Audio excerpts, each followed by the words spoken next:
मेरा बस चले तो मैं हाथ से पकड़कर सीमा को जेल में डाल दूं। आप वकील हो भाई, वकालत करो। हो सकता है कि गुलाम हैदर के वकील ने पैसे खा लिए हों इंडिया से, कि गुलाम हैदर अगर इंडिया जाएगा तो वो भी उनसे डिमांड कर सकता है कि मुझे वहाँ की नेशनलिटी चाहिए। तो मुझे यकीन है वो बंदा वीडियो मेरी ज़रूर देखेगा।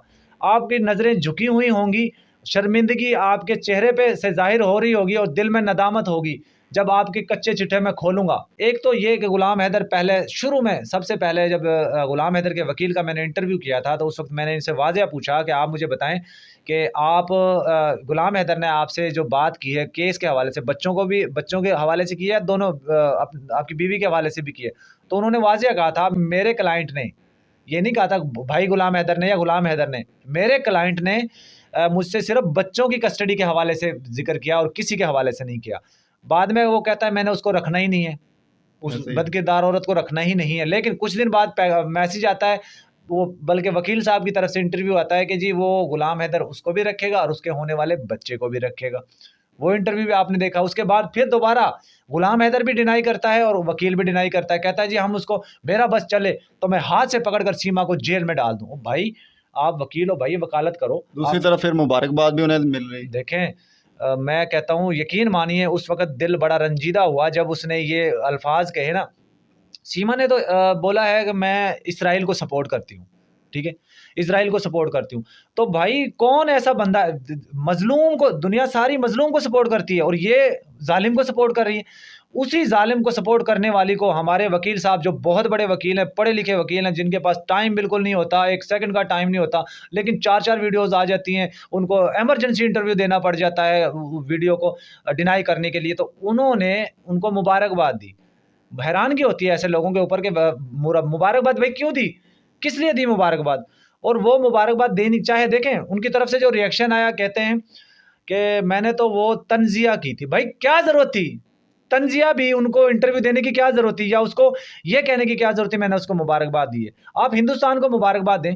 हिंदुस्तान डिज़र्व कर सकता है कि किसी काफ़ी इवेंट उन्होंने जीते हैं, जिस तरह मैच जीता है, बिल्कुल। चंद्रयान की कामयाबी पे वो हमने भी उनको मुबारकबाद दी। लेकिन ये पाकिस्तानी लड़की है जिसने पाकिस्तान का खाकर, पाकिस्तान में रहकर पाकिस्तान को बुरा-भला बोला, तो इसको किसी भी चीज़ की मुबारकबाद देना बनता ही नहीं है। अच्छा अरशद भाई, इस बात से कुछ लोगों के कमेंट्स मैंने पढ़े हैं, कुछ लोग कह भी रहे हैं कि हो सकता है कि गुलाम हैदर के वकील ने पैसे खा लिए हों इंडिया से।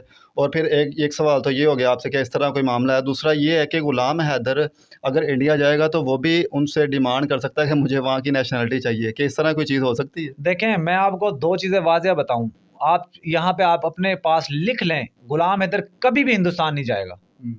ये आपको मैं वाज़िह बता रहा हूँ, गुलाम हैदर कभी भी हिंदुस्तान नहीं जाएगा। ये आप चाहे कागज़ पे आज की डेट में लिख लें।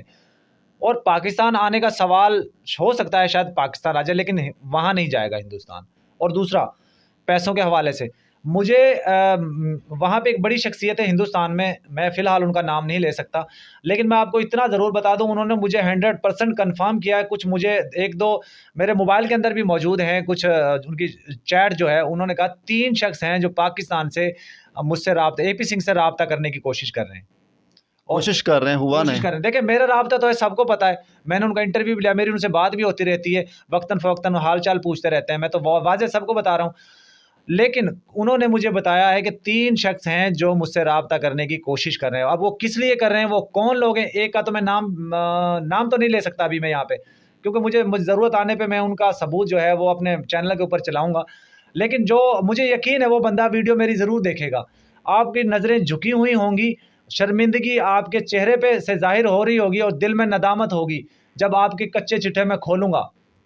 ठीक है? मैं नाम किसी का नहीं ले रहा हूँ, लेकिन मेरे पास बहुत से सबूत मेरे मोबाइल के अंदर भी मौजूद हैं, जो मैं जब ज़रूरत मुझे पड़ने पर मैं वो सबके सामने रखूँगा। आप भी देखेंगे। और पैसों के हवाले से मुझे इस चीज़ का आइडिया नहीं है, ना मैं कह सकता हूँ कि पैसे लिए हैं, नहीं लिए, लेकिन कुछ इस तरह की खबरें ज़रूर हैं कि कुछ लोग डील करने की कोशिश कर रहे हैं। अब वो कौन लोग हैं, आने वाले दिन जो है वो बता देंगे। बिल्कुल अरशद भाई, लास्ट में एक चीज़ हमने आपसे पूछेंगे कि जो इंडिया में PIL, जो साक्षी जी ने कहा कि इस पे आप ऑनलाइन एप्लीकेशन दे सकते हैं, उनके एक बार कहने से इंडिया में तकरीबन 16 लोगों ने सीमा के खिलाफ एप्लीकेशन दे दी है। क्या समझते हैं कि इससे मज़ीद उसके ऊपर प्रेशर आएगा, कोई फ़र्क पड़ेगा इससे या नहीं फ़र्क पड़ेगा? कुछ भी फ़र्क नहीं पड़ेगा।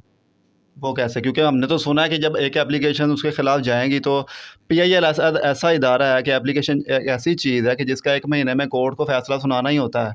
तो इससे क्या कोई फ़र्क नहीं पड़ेगा? देखिए मेरी बात सुनें, ये एक कोई हिंदुस्तान का मुद्दा नहीं है ये।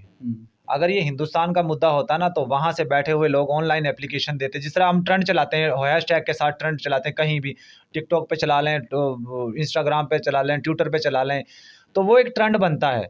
ये मुद्दा हिंदुस्तान का नहीं, ये दो मुल्कों का मुद्दा है। मैं शुरू से कहता आ रहा हूँ, अपने प्लेटफॉर्म से जिसको भी मैंने, जिन दोस्तों से भी बात की है, के भी प्लेटफॉर्म से मैंने बात की है, मैं शुरू से एक बात कहता आ रहा हूँ कि हिंदुस्तान की गवर्नमेंट, अभी आपके जो यहाँ से शख्स बच्चे गए हैं और वो औरत गई है, उसको एक्सेप्टेबल ही नहीं है कि ये पाकिस्तान से आए हैं, क्योंकि उसकी ऑफिशियली तौर पे अभी तक कोई अनाउंसमेंट नहीं है। आज अल्लाह ना करे, मैं 3-4 दफ़ा ये अल्फाज कह चुका हूँ, अल्लाह ना करे अगर उन बच्चों को कोई नुकसान, जानी नुकसान हो जाता है, सीमा को कोई जानी नुकसान हो जाता है, तो हिंदुस्तान के पास ये सॉलिड वजह है कि वो दहशतगर्द थे, वो जासूस थे। एग्जैक्टली। ठीक है। जब तक हमारे गवर्नमेंट ऑफिशियली तौर पे ये अनाउंस नहीं करती, या ऑफिशियली तौर पे हम एक एप्लीकेशन गवर्नमेंट को सफारत खाने में नहीं जमा करवाते कि ये हमारे शहरी हैं और ये गलती से चले गए हैं वहाँ पे, ये तो बाद में जो वहाँ की जांच एजेंसियां हैं अभी तहकीकात कर रही हैं, जैसे ही वो क्लियर होगी पता चल जाएगा ये जासूस है नहीं है, किस लिए आई है। तो जैसे ही ये जब ऑफिशियली तौर पे यहाँ से एक एप्लीकेशन जाएगी, फिर उनको पता चल जाएगा कि हमारे हैं, पाकिस्तानी रेजिडेंट्स हैं, ये इनको सेफ कस्टडी में रखा जाए। तो ये उस आईपीएल से या कुछ उससे कुछ नहीं होने वाला, ये वहाँ के लोग तो कर सकते हैं, बाकी से कोई कुछ भी फर्क नहीं पड़ता।